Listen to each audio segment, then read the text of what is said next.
纽约房东必须有正当理由才能驱赶租户。纽约预算案中暗藏正当理由驱赶，以后没有租约也不能赶走租户。全美民主党组织的几个大州前前后后都在出台法案，让驱赶房客变得越来越困难。例如，在西雅图，正当理由驱逐保护范围可以延伸至按照月续租，甚至是口头协议的租赁关系。在加州，根据2019年租客保护法案，从2020年起，如果房客租住时间达1年以上，房东驱逐该房客就需要有正当的理由。其中还把正当理由分为有过错的驱赶和无过错的驱赶，非常详细的条列了租客不能犯的租房禁忌以及房东的若干正当理由。仅在这些情况下，房东才能正当的驱赶租客。而纽约紧随其后，在最新的预算案中明确了正当理由驱逐。纽约新预算案夹带正当理由驱赶，驱赶的难度更甚。什么是正当理由驱赶？2024年4月，纽约通过的预算案，其中关于住房政策的部分可不少，除了澄清屋霸不是租客、不受租客的相关保护之外，也通过正当的理由驱赶法案。从2024年4月20日开始，房东必须有正当的理由才能驱逐租户，这意味着即使租约到期，也不能随意的终止租赁关系。房东必须要有以下正当的理由才能让租户离开：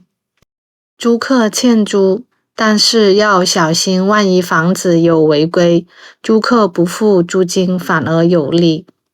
租客无理由的拒绝涨租，前提是租金涨幅必须合理，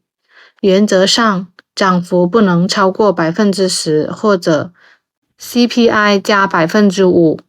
以低者为准，但是如果有维修等等的特殊需求，可以另外的证明。租客破坏房屋或者任何打扰安宁行为，以及其他的违法使用或者任何的违反租约的行为，租客不合理的拒绝房东进入房子进行检查维修，屋主自己住，必须证明有急迫的需要，或者因为其他的因素不打算继续出租房子，例如有卖房的需求，或者是要推倒重建房子。根据纽约州这个刚刚通过的正当理由驱赶新法，房东之后必须在续约中附上通知，证明正当理由法是否适合于该租约，并且在将来的驱赶过程当中，驱赶的通知也需要明确的说是什么理由要终止租赁关系。至于需要说得多清楚，这就是一个有待法院判例处理的问题了。正当的理由驱赶有哪些例外的情况呢？在新法案下，房东们看似走投无路，但是政府还是给纽约房东们留了一点喘息的空间的。如果符合以下情况，就可以不受到正当理由驱赶的限制：商斗或者是合作公寓。这两种公寓建筑已经有各种特殊的法律规范，再增加法律限制，有可能跟大楼的管委会权力产生冲突。立法者认为，如果再加上正当理由驱赶，会叠床架屋。豪华公寓即租金超过该地区每月公平市场的租金245%的公寓。政府显然觉得能负担得起豪华公寓的资产阶级租客没必要再特殊的保护。在纽约，总共持有少于10个住房单位的小房东或者屋主自己自住并且小于10户内的楼房。政府还是理解小房东的生存处境艰苦的，但是关于怎么计算持有几个单位，又是一个容易产生争议的法律问题。已经是租金管制的房子，或者是可负担房屋，由于这些房型已经有严格的法条管控，政府觉得没必要再增加规范。2009年以后盖好的新楼，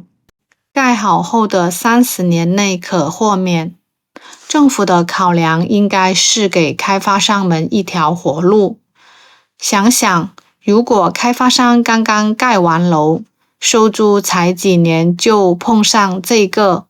那简直不用玩了。房东想要保护自己，筛选租客，很多私人的小房东为了能够尽快把房子租出去，在筛选租客的时候往往不那么的严谨。遇到几个小房东连租客的 ID 和涉案号以及正当收入的证明都没有要求，就决定签租约。或者另外一些房东的做法就是直接全权委托给经纪，让经纪处理租约怎么定，租客背景筛查之类的功课完全没有做，等于是给做房东的自己埋下了一个雷。基于赶租客如此之难，专业的律师建议今后还是要对租客小心筛选，考虑为自己或者要求租客买一份租金保险，也是不错的选择。感谢支持，欢迎订阅。